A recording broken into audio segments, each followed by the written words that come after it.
It forward from there.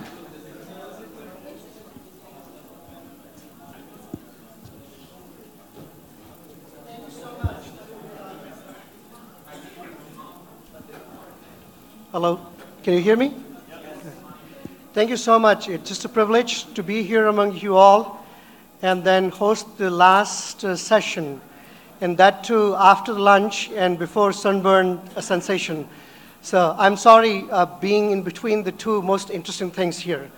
So let me quickly invite the other panel members here. You know that we would be speaking about the age of everywhere, the e-commerce, and the secular shift of the marketplace. So I have Kanika. Kanika, if you would like to join.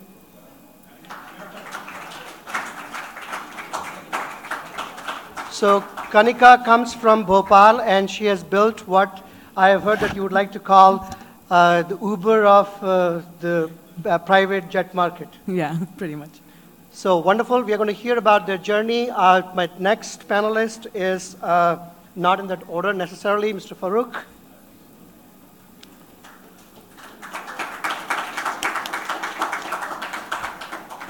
Farook has been helping the branded stores to get out of their physical limits and get to you through the online apps.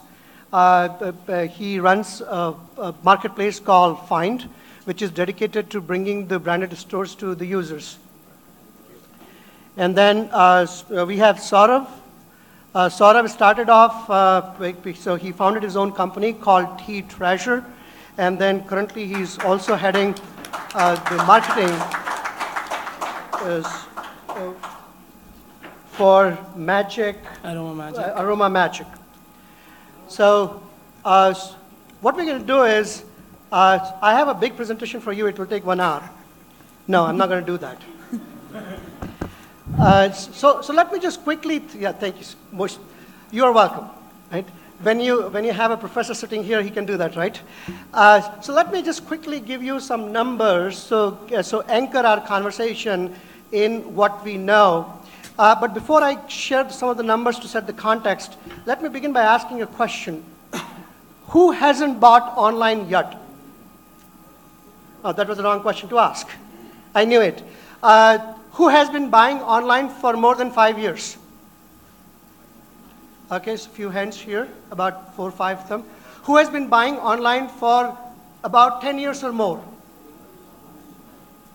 Okay, so we have seen evolution. You all have bought online.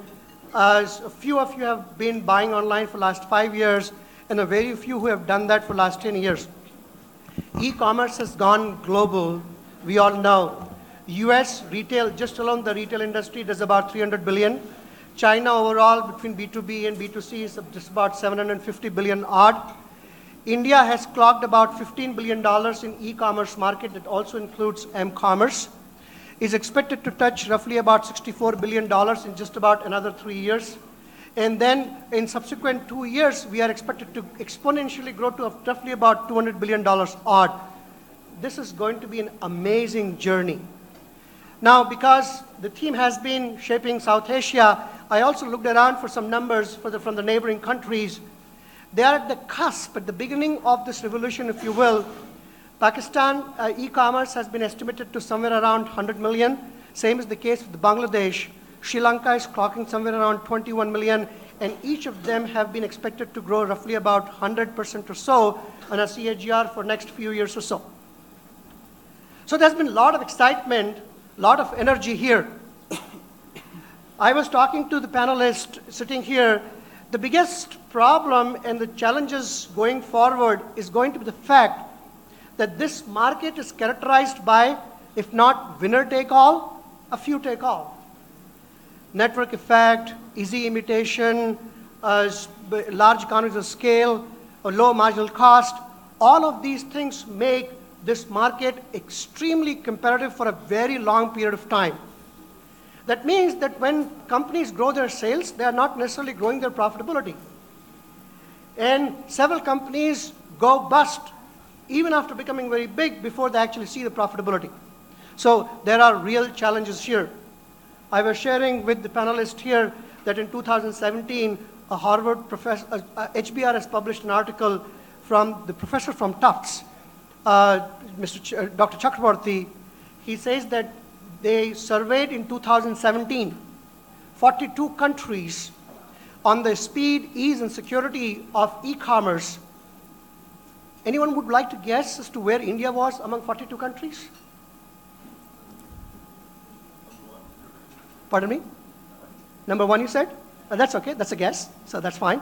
Anybody else? Okay. It turns out that India was on a 41st place. Do you want to know which one was in the 42nd place? Pakistan. So now we have on one end these very enthusiastic, exciting projections in terms of what can happen going forward. And then we have these harsh realities of profits, competition, low entry barriers, and then the infrastructure. And if you want to add to it, the potentials of artificial intelligence or Internet of Things and whatnot, this entire thing becomes very exciting. So I wanted to set this at a context in terms of what we can see going forward for the next 3 to 4 years. What I would request now, each of the panelists, to, if they want to talk about their journey so far, how they have seen this evolution, some of the key challenges that they faced, what they're anticipating going forward. So, over to you. Okay. Sara. So I'll start. Hello everyone, my name is Sara, and I'm a co-founder of a tea brand called Tea Treasure. And I'm also a consultant to the digital marketing team of a skincare brand called Aroma Magic. So my journey started with tea brand in 2014. I launched a tea brand. We started out with a retail outlet as a cafe. And as you mentioned, we were losing a lot of money since the cost of running a physical space is going up every day. And alongside, we were also doing the e-commerce and events. So after 1 year, we have evaluated all the cost, all the technical aspects of it, and we saw that the maximum profit we were making was out of e-commerce and digital. So we decided we're going to focus all our energy and resources on e-commerce. That's what we did. And in a year and a half, we were able to make profitable business on e-commerce. And now we are going further into this. We are increasing our business on all the platforms. Since Amazon delivers the maximum amount of profit to us, so we started marketing our products on Amazon itself. And looking at our profits, the retail skincare brand called Aroma Magic called me and asked me to head their digital and e-commerce. We started off with the idea of aggregating a very, very fragmented industry of private jets and helicopters in India. And we thought we'll sell about the 400 odd private jets operating in India at the click of a button. We launched, it was very easy. We got the first customer who booked a flight on the platform. We couldn't execute the flight. Not because we did anything wrong, because the pilot fell sick. And you know, at a very early stage, we learned that while selling a business online was very easy, selling a product online was very easy, what was the most difficult part was the quality, delivery, commitment, and service. And which is what all of us are looking at as a customer. So, you know, in 6 months' time, we had to pivot our entire model. From being just a marketplace for private jets, we became, I think, India's largest airline, technically. You know, we took over private jets that were being flown in India, put in our own pilots, our own engineering, our own food, our own ground staff, opened huge offices at airports, took over airport lounges. And from being a team full of techies and marketing guys, we had a team full of pilots, engineers, there were spare parts flying around in the office, etc. You know, sometimes when I look back and I think if we hadn't taken this pivot, would we have survived? Definitely not. I think what's lacking and what continues to lack in most e-commerce businesses is that, you know, commitment to providing you the best possible product at the best possible time at the right price that you wanted. So I think that's the problem we largely solved. Today from, you know, starting a company with almost negligible capital, all I've invested is $100 till date. We control India's largest market share in the private jet space. We operate the largest fleet in Asia. and we're a fully profitable business, giving very good dividends to our investors, etc. And the goal remains now to, be the fastest mode of travel from point A to point B in the world. So be it a flying car, be it Elon Musk's Hyperloop, you need people to implement it on ground and to make it work. So while we'll never be into manufacturing, designing, and building flying products or products that help you get transported, I think we'll always be the executors of the fastest possible mode of transport. Yeah, that's about it. Fantastic. So what made you pivot the way you actually did that? I was curious to learn that, because most of the people who actually get into the e-commerce side, they are averse to creating assets, right? Because that was one of the motivation. So it's very hard to forget your own idea. I think to acknowledge the fact that you're doing something wrong yourself is probably the most difficult thing in the world. But we were blessed enough to realize it, and I think why we made the shift largely was a personal experience.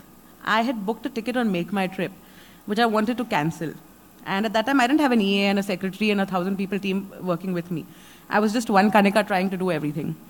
I remember sitting on the phone with a Make My Trip executive for a 15,000 rupee ticket for 3.5 hours, trying to explain to him that I've booked a refundable ticket and I'm entitled to my money being refunded. And what I realized was I'm never going to go back to Make My Trip and book a ticket, because the service delivery and quality was terrible, right? So I said, if I'm going to not change that in my own business, it's never going to happen.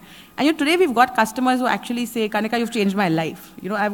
Because we fly 0.1% of India's most important people. They contribute to 99.9% well-being, livelihood. They control our GDP. So if I don't help them cover 5 cities in one day, if I don't enable them, we're not going to survive. And I actually have customers come and tell me, you have no idea what you've done for us. They're willing to pay us a premium now, as against asking us for a discount, which is when I think your business is really solving its purpose.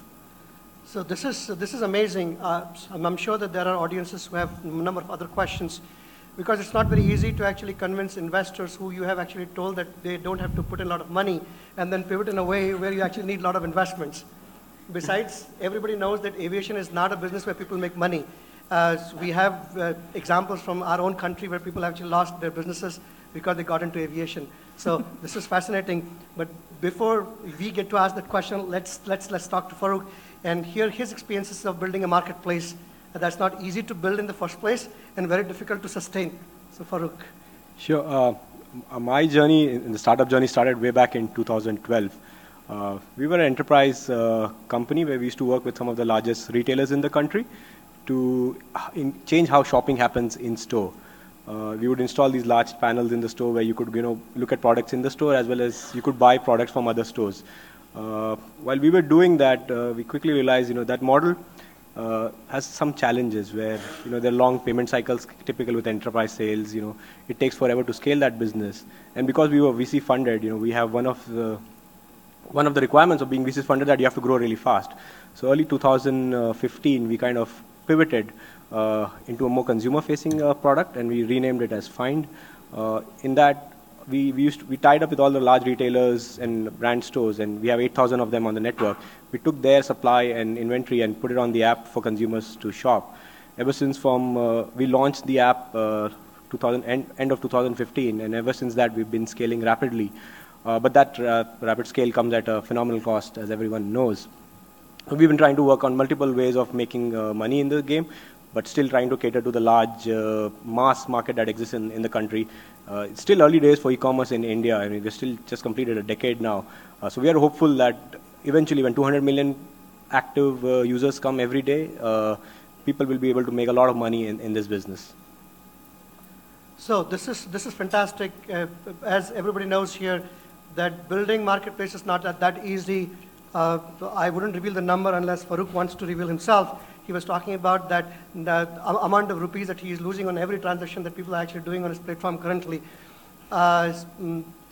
So this is costly. And Farook, as I have learned over the years to examining different kind of companies that have built marketplace, not just here, but elsewhere around the world in different countries. One thing that comes to my mind is that there is this enthusiasm, there's a push that they want to grow before somebody else grows, and then outdoes them in that area. They have to be on the guard so that they are building entry barriers so that other people can't enter into their games. And they want to at least get acquired before they become irrelevant. So what gives you sleepless nights? What gives us sleepless nights, right? I think when you grow really fast, your burn really goes out of the way. So it's a delicate balance between growing really fast and ensuring you have a sustainable runway. You have a long enough runway so that you can extend it moving on. So one of the tricky balances that we have is every time there is a large sale period in the country, which is typically around from June till the end of Diwali, we grow so fast that all of a sudden all our math goes for a toss, right? And you can't help it. You really want to go that fast, but still not want to get away with your runway. So that's something we are constantly trying to balance is, how do you not grow so fast that, you run out of money and become irrelevant. That's one. Second is, this is something we started looking at very strongly internally, that if we have to become a large tech player in this economy, we can't just be making money off the e-commerce transactions. So we have to go and figure out other ways of making money. Internally, there are tons of products, a lot of machine learning products that we have, a lot of data products that we have made. One aim for next year for us is going to be how do you commercialize all of these products so that they become strong revenue streams, not only for people in India, but across the globe as well. And if you study any of the large other e-commerce, I mean, they pretty much have like 7-8 ways of making money. One of them being e-commerce and everything else being some other service, either for the brands or for general consumers. So that's how we are looking at the space now. So wonderful. So we have actually heard a little bit about the journeys that they have made, the challenges that they're facing. We would like to open now forum for the question answers from the audience. So shoot your questions. If you have the question that are directed to any one of them, particularly if you have questions for everybody, you are more than welcome to do so. So let's get the questions started.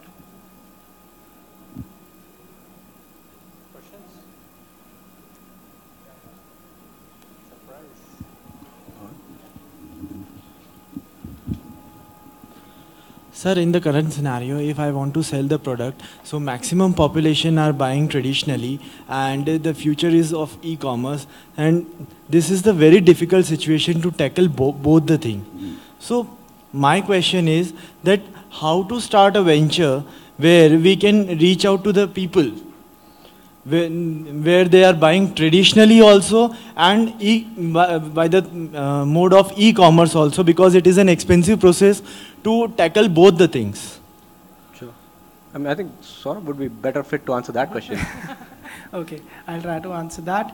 So how we started was, just as I told you, analyzing all three of the parts of e-commerce sales, retail sales, and even if our own independent channel outlets. So the first thing of doing a sales in retail is a problem that you have to spend a lot of money of marketing and sales, and then it is all off credit. So you are not sure, and there is no defined credit line on that. So it could range from a month to entirely an year as well, right? And even you cannot like tell them to make any other sale. If you want to do another sale to it, they will give they'll give you an order to it, and the payment can be like passed on to a next order as well. So why now, when we focused on our online sales, we became such a good name in the market that retail channels started asking us to give our products to them, right? So currently we are working with almost like 32 retail channels in India, which is not pretty great, but all of them came themselves. So right now, I am not giving anyone any credit on that. So I get the payment in advance so that I don't have to make a call to them, why haven't you done the payment? I'm not spending marketing and sales. Of course, I'm starting doing that because I have to, like, again, want to go a little faster on that. And that's how I'm tackling this issue. A very, very interesting question that actually reminds me of two things. One is, everybody knows very famously, if you think about strategy, Steve Jobs said it, Michael Porter said that it's about what to do, but equally importantly, what not to do. So if you think, I think if I go back to your tea example, that we think that trying to reach out to the people who actually buy things traditional way, it's going to be more costly. And so, and then it's more beneficial for you to actually focus on those people who are buying a non-traditional way, and that's profitable. That's where your growth is going to come from. Then I think the answers are easy. As you can actually choose one or the other, whichever is relevant, more relevant for you, where you can make sustainable business. So that's one thing. The second thing, what is this actually provokes my thinking in a way that Amazon has actually started opening up few physical stores. Yeah. So at what time do you take that decision that now I'm capable of doing that as well, and then can actually absorb cost until that unit or that channel becomes viable in itself? And then if you think about, read about Amazon stores, then this actually is going through the hybrid model right now. That they have a store that displays, but they still have a delivery that utilizes their supply chain that they have built. Right? If I'm not wrong, you're talking about Amazon Go. That's right. So in India, it's currently under the name of Amazon Now, which is more like spending money just to get the customers, as we were talking about customer acquisition cost as well, so which is pretty high for every e-commerce company. So I just wanted to point out one benefit out of working for e-commerce is that we do such a targeted marketing on marketplaces that which allows us to be profitable on that particular platform. So I have a very specific limit to market on Amazon or any marketplace depending on how much money we are getting from it. Right. So coming back to the point of Amazon Go or Now, I have just had a brief idea about Amazon Go, which has been which has started operations in only one store in US, which will be as a part of a grocery store, and also it will be an artificial intelligence store where person coming in can buy any product. He just have to pick it up. Now the biggest problem buying a product in a grocery store is you have to like stand in queues to get the billing done, which they are trying to resolve. And I expect that Amazon will allow one of their good sellers and profitable sellers to be allowed to sell on their retail channels as well. In India, how they have started is Amazon Now is buying products from your nearest retail store like Easy Day or Spencer, and delivering it to the customers or the nearby region. So he is actually spending money just to get the customers of Easy Day and Big Bazaar, which I think he is not understanding right now, because of course he's losing money on every order which is being picked up and provided to the customer. But now, so I tried using Amazon Now, and I even the Easy Day is just next to my home. I try to buy it from Amazon Now because I don't have to go there and do the shopping and everything like that. So I believe every customer would feel that way. Even half of those who are currently buying from Easy Day would, once they become comfortable with Amazon Now, Amazon Go would be in a right mode to be launched in India. Questions, follow-up questions? Yes, please. To follow up with what Dr. Dilesh said, many marketplaces are opening their own stores, right? It is happening in Bhopal as well, where Ondo is Consul's company, it is opening its own stores. I mean, my question is, how long can a startup like mine can sustain the losses? Let's say, I'm not saying that you are making any losses, I'm just assuming. No, of course you're making losses. So, how long would you be able to sustain this? I mean, at which point do you realize that we have to open the physical stores and not go this way? So, Find is kind of interesting because we rely on the retail store network to do our fulfillment. So, for us, we are a technology company. We are never going to open stores. We do not ourselves see going into the private label business. So, we are never going to open stores, and we rely heavily on stores. The question for you should be then, if we become really large and we start contributing, significant percentage sales for our stores, so will brands themselves open stores or not? And we're still in early days of that, but that's something we see going to happen in the next 5 to 7 years. Just the way we spoke about Amazon in the US, Alibaba is such a big case study that no one really talks about. But in China, they are going and buying malls. They're not buying stores. They're going and buying malls. They want to change how the malls operate. And they're doing it at a scale which is unprecedented, right? It's a matter of time when Alibaba will probably be the largest retailer of both physical as well as online. So for us as a technology company, we just need to enable retailers to become more efficient and make more money off their brick and mortar stores.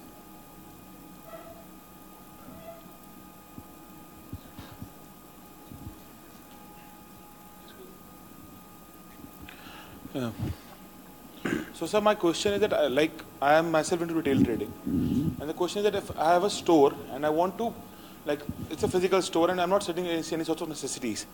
It's all luxury products that we are selling, and not very high-end luxury, but luxury product, not a daily need product.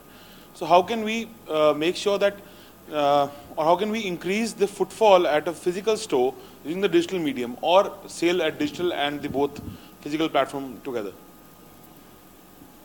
Any suggestions on that? I think it's a channel conflict question. There is a question that, that's actually I'm Farook talking about something Sara, that's... whoever wants to pick it up. It is like the question is coming because it's not just the question of the metros that we can talk about, it's a tier 3 city that I'm talking into.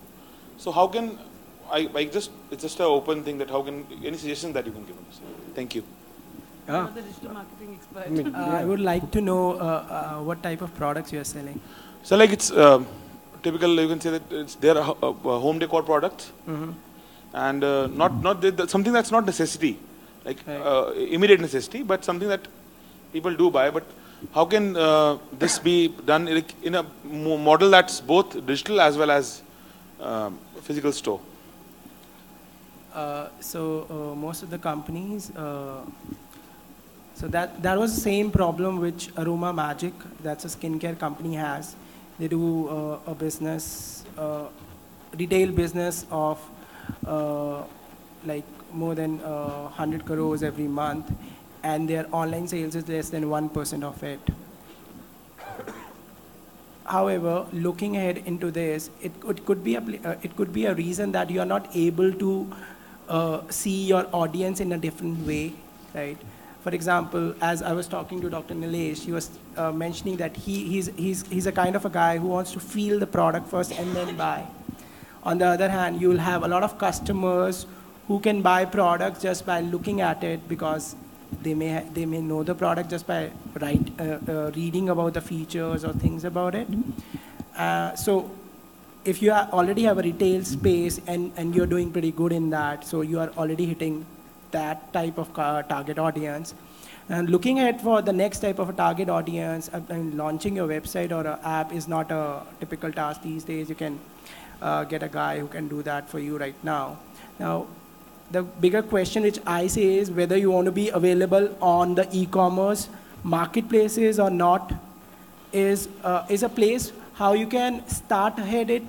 Now, a lot of bigger decor people are also sending it on urban ladder and places like that. So getting attractions, they are able to understand their target audience, the new target audience. Maybe it will help you to launch your own website or app where you can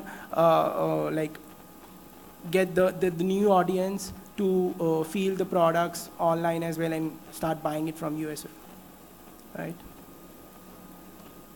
Farook, you have a comment for him? No, I mean, there are natural cycles of how retail goes through, and in the offline world, it's kind of difficult to disrupt those natural cycles of sales. And only way you could sort of start augmenting your sales is you will have to embrace the marketplace. There's no shying away from that.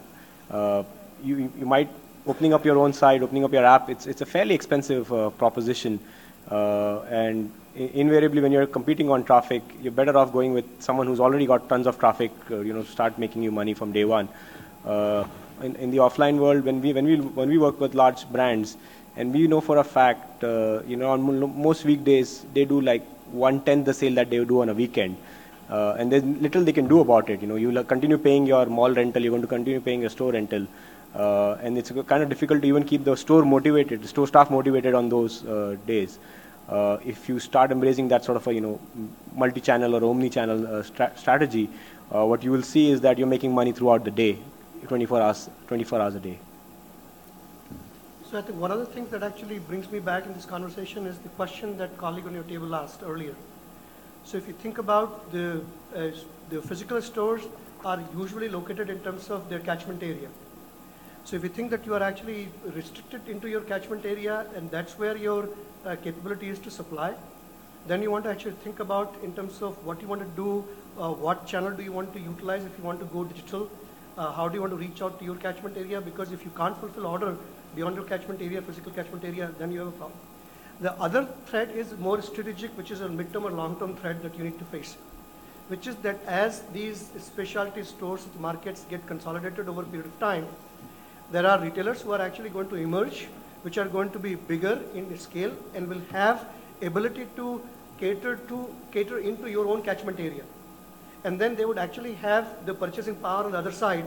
So they will actually get the same product that you can get from the same suppliers at a cheaper rate. Yeah, so at this point in time, you actually got to be thinking about that do you have an option, or do you want to actually become bigger by going into digital as Saurabh did with the tea treasure. And then as Kanika was talking about, that it's not just merely about building online presence, because that can be imitated very easily.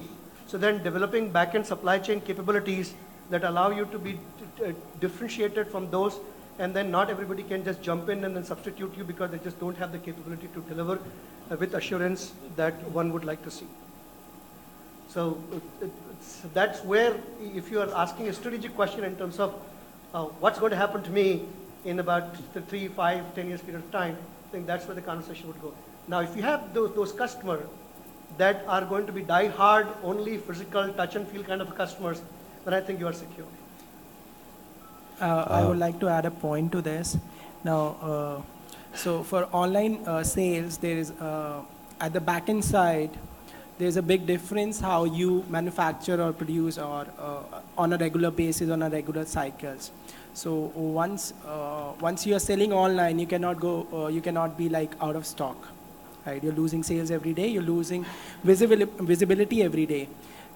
So a brand like Aroma Magic, who does a 100 crore business every month, they have a cycle period of manufacturing products every month. So you actually have to give them the factory a requirement, these many products I need for my team to sell it.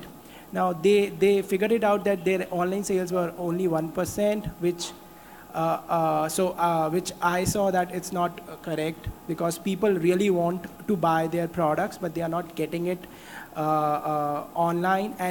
And every customer who is trying to buy it read the seller's feedback as well. So they read that whether the seller is giving them on good, I mean like timely delivery or not, good packaging or not, because a skincare product can be broken once it reaches your home.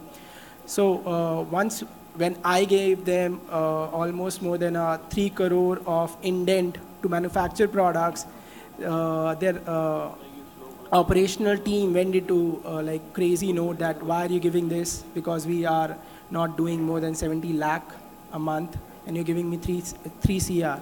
The reason was that once I get the POs from different sellers online and people start buying it online, I cannot make it out of stock, right? And Amazon is so strict with its numbers that it makes your channel inactive if you are not able to fulfill more than 4% of the orders on time. And in fact, we found out that even for like the numbers of 4 CR was even less, which I calculated according to my numbers. That's the power which we saw. So I think this is just an amazing story for anybody who actually wants to go online, that the purchase orders and cycles and quantities are going to be very different. From 70 lakhs to 75 lakhs if you're starting to do that kind of business, and then you are underestimating your orders that are going to come in, and then if you can't fulfill, then you have another problem at hand, right? So thank you so much. I think that's just an amazing thing that you are actually entering a very different model, different world. Questions? Hey, I'm Marvin from the New York Hub. I have 2 questions. One's for Kanika. It sounds like you are absolutely crushing your industry and doing a really great job. It leaves me to wonder, how do you think about organizational planning for the future? How do you set goals when you're off to such a great, when you're doing what you're doing? The other question I had is around the digital side.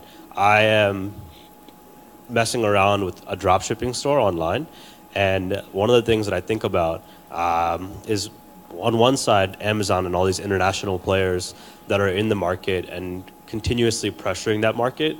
I think about the viability over time and what makes sense. Like what happens if they make a decision to enter the market that I'm in. The other thing I think about is retail versus marketplace. So my own individual store online versus entering a marketplace. And I wonder if it's even valuable to create a house online, like a website and an e-commerce space with all these marketplaces moving online. So I'd be curious to get your insights on that. Thanks.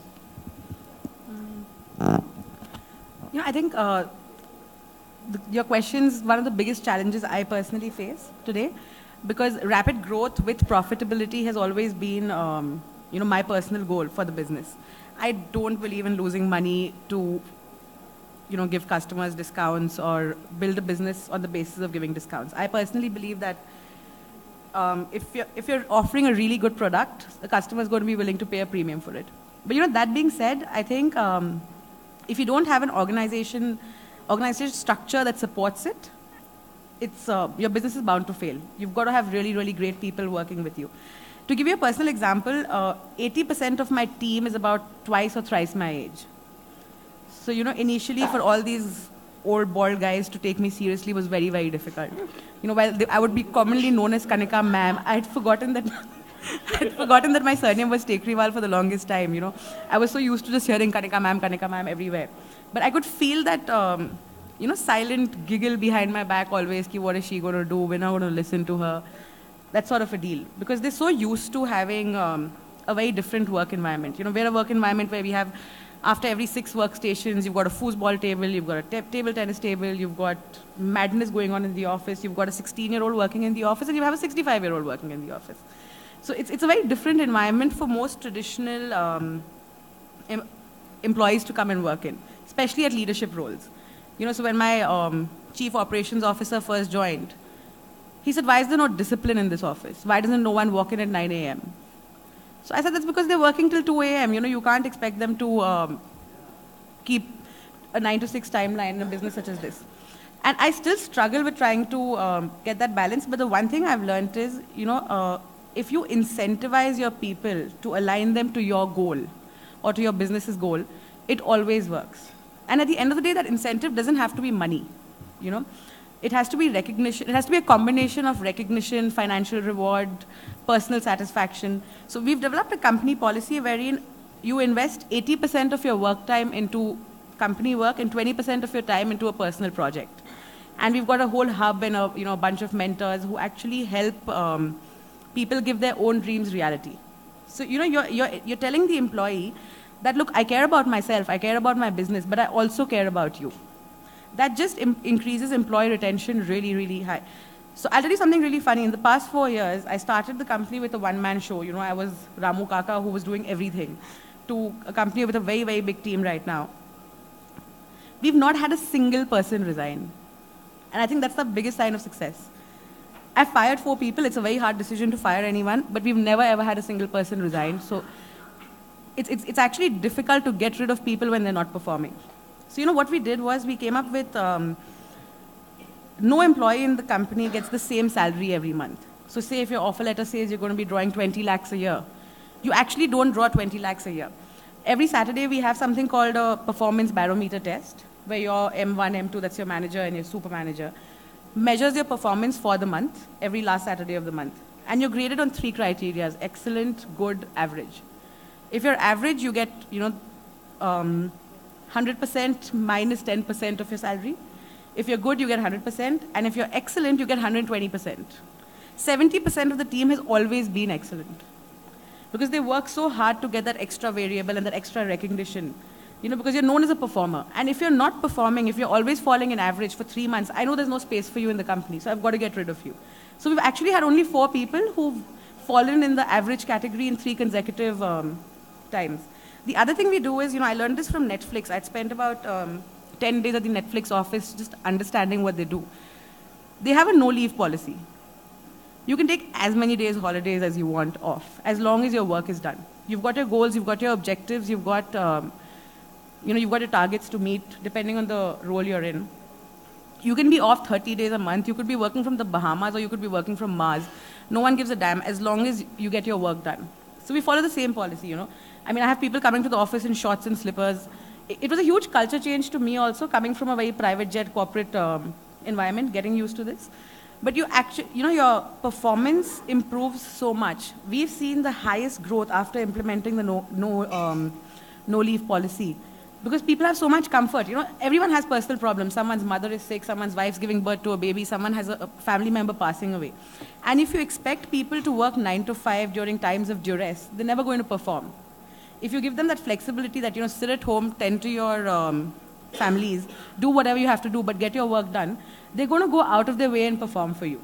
And I think, to sum it all up, if you treat people as people, you will succeed. But if you start treating people as robots or computers, who are there who are your slaves or minions, you're not going to succeed because a great business is built on great ideas and great people. The second question was to you. So I just want to make a quick comment here. If you have noticed that every time somebody was talking about losing money and Kanika was smiling, see? Have you seen that? I'm a Marwadi in a So this is an amazing business that she has built. And I also wanted to just make a quick comment here. If you notice in her answer, she actually talked about the balance scorecard, the General Electric, and then the Google, and then she mentioned Netflix. So you have actually taken the best practices from everywhere and implemented it in HR. So that's an amazing company example right here. But the second question was for you. Yeah, you have to ask the question again. I forgot. I just realized you asked him for Yeah. I think, all right, so I'm curious about, or something I think a lot about these days is the rising influence of the global marketplace, especially when your competitors look like Amazon today, and when China comes behind its wall and your competitor looks like Alibaba or Alibaba Express tomorrow. I wonder how you think about that, because for me, not being in the space just yet, I worry about it. And then from a more simple level, I am messing around with e-commerce on a drop shipping model. And so within that, you have the choice of creating your own store or going marketplace. Within marketplace, you hold a lot more inventory. There's a lot more on your books that just sit there. And I don't believe in discounts either. I believe in making money quickly and moving fast. But the retail store seems like it takes a higher effort to move into when you have to compete against a larger marketplace. And like you mentioned earlier, marketplaces like Amazon have they have a lot of things that they want you to meet, which means just more money on the books too.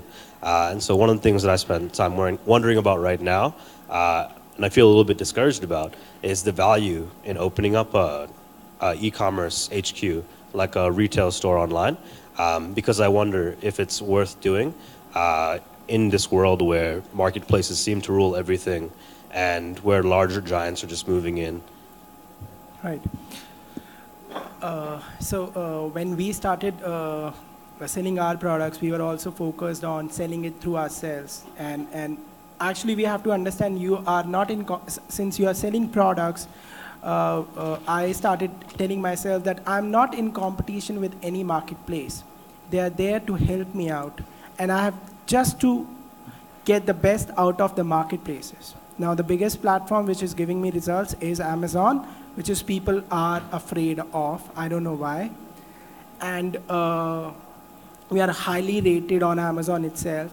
Now, your question, which you're trying to ask is, why should we focus on our e-commerce?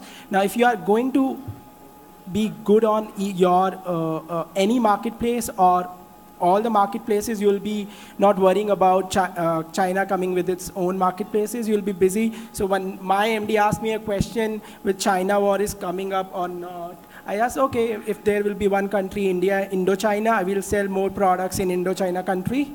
And if there won't be, we are already selling in India, right? So if you are able to sell products on one marketplace, you're going to evaluate. On which marketplace you're doing the best business, so you can focus on that marketplace. And automatically, so the first priority is to be product loyal to your customer, right? So once they become product loyal, they were already platform loyal to Amazon. Now, once they trust you for your product, they will buy it from your website as well. So you won't. So everyone starts running behind the customer that I want your product loyalty, and I'm pushing for my platform loyalty as well. So once you have got the product loyalty, you just only have to push for your platform loyalty, right? I think Farook is sitting there, and then he would probably encourage you to start a store and then list with him. So Farook, you're... So it's a... what you want to get out of a marketplace is going to really depend on what sort of brand you want to make. I know of a lot of brands that sell on our platform, and they're very particular about which marketplace that they're not going to sell. Or if on the offline retailers that we work with, we know for a fact that there are a certain amount of products that they were never going to list on a marketplace, right? So it's really depending on what you want to do as a brand. For the longest time, and I'll give you examples of brands built in the US that they never went and sold on marketplace, like Bonobos being one of them, right? They never sold it. They created their own. So the thought for you is that what is the aspiration of the brand that you have? And if you have that brand aspiration and you sort of reach that, and then you sort of want to increase sort of brand reach, then you can sort of embrace the marketplace. But if there is no brand aspiration and there's no brand premium that you want to charge, and just you want to make money and not really build a sort of a business that goes for 20, 25 years, embrace the marketplaces, get products at the cheapest rate and start selling. I mean, like there's an article floating around, right? People bought from Walmart and listed on Amazon and made a quick buck out of it, right? I mean, you can do that, right? But if you have an aspiration to really build, I don't know what you want to build, but if you want to really build a brand and talk about it, there are strategies which means that I'll be online only for a large part of my business, but I'll also embrace the marketplace for products that are season old or products that are slow moving and things like that. So it's you have to really make through it, and the answer to all of this is experiment.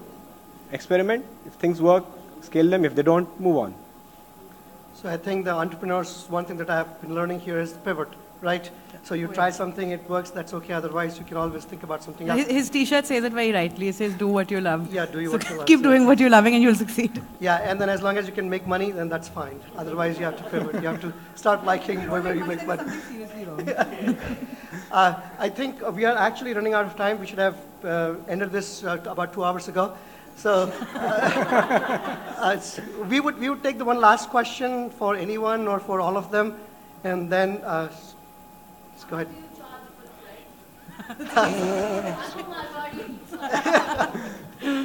So say, simply put, a trip from Delhi to Bombay for 8 people would set you back by about 16 lakhs.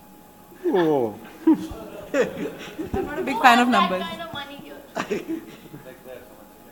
But she's not looking for the market here either. No, so you've got to aspire to have that kind of money and to fly on planes. I mean, come on. Okay. Any more comments, observations? So, like I said, we want to be the fastest mode of travel from point A to point B in the world. So whether it's from getting you from, which city are you from? I'm sorry. Chandigarh. So I don't know Chandigarh very well. But say if it's from getting you from your house in Chandigarh to the airport in Chandigarh by a flying car, putting you into, a private jet and taking you to London, a boom plane which will take 3 hours because it's super.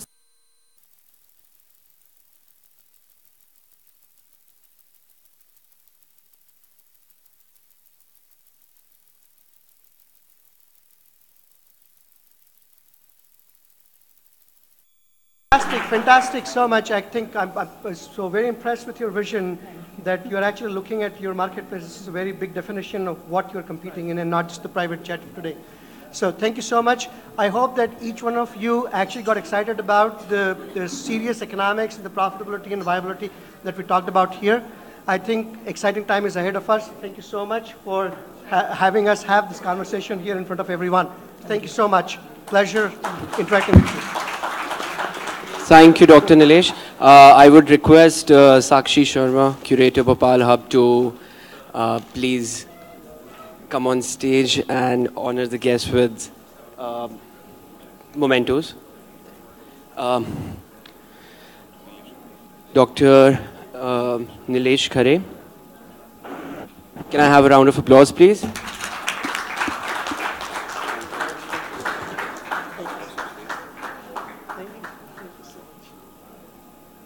Mr. Saurav Sachdev.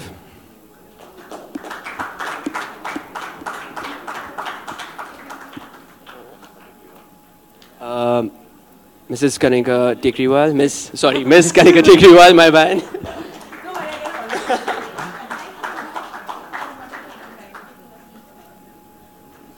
And Mr. Farook Adam.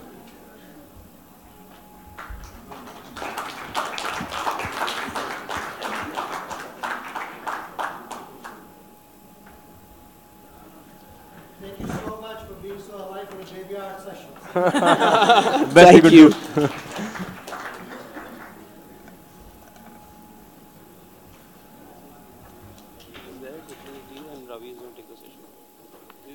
Okay, we have the tea being served, so if we can have some tea, and then we'll have the closing remark by Ravi Kaneria. Closing. Oh, there is a session. Closing session by Ravi Kaneria.